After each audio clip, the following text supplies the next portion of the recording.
28 अप्रैल को आए चक्रवाती तूफान के कहर से हुई भारी तबाही की तस्वीर शिमला विधानसभा क्षेत्र के एक इलाके से सामने आई है। घटना की खबर मिलते ही स्थानीय विधायक बृजकेतु देबबर्मा प्रभावित परिवार के साथ एकजुटता दिखाने के लिए तुरंत घटनास्थल पर पहुंचे।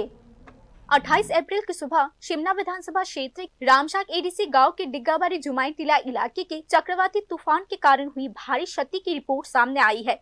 तूफान की तेज कारण से एक स्थानीय निवासी किरणमाला देबबर्मा का घर पूरी तरीके से तबाह हो गया। घटना की खबर मिलते ही स्थानीय विधायक और राज्य मंत्री बृजकेतु देबबर्मा स्थानीय कार्यकारी सदस्य रविंद्र देबबर्मा के साथ तुरंत घटनास्थल पर पहुंचे। उन्होंने प्रभावित परिवार से बात की और उनकी स्थिति के बारे में जानकारी ली।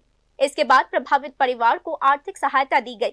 इसके अलावा भविष्य में सभी प्रकार की प्रशासनिक सहायता देने का आश्वासन भी दिया गया। जनप्रतिनिधियों की इस पहल से दुखी परिवार को कुछ हद तक राहत मिली। मीडिया से बात करते हुए किरणमाला देबबर्मा ने मिली सहायता के लिए आभार व्यक्त किया।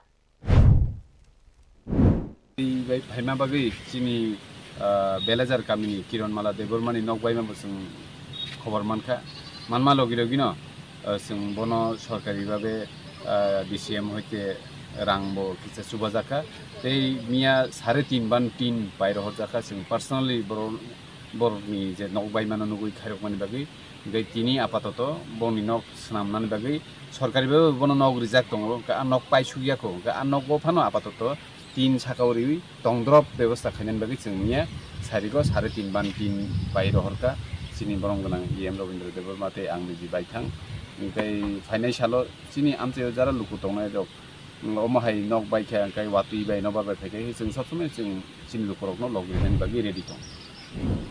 तूफान से प्रभावित परिवार के साथ खड़े होने के लिए प्रशासन और जनप्रतिनिधियों की सक्रिय पहल ने पूरे इलाके में एक सकारात्मक संदेश दिया है। Bureau report news now.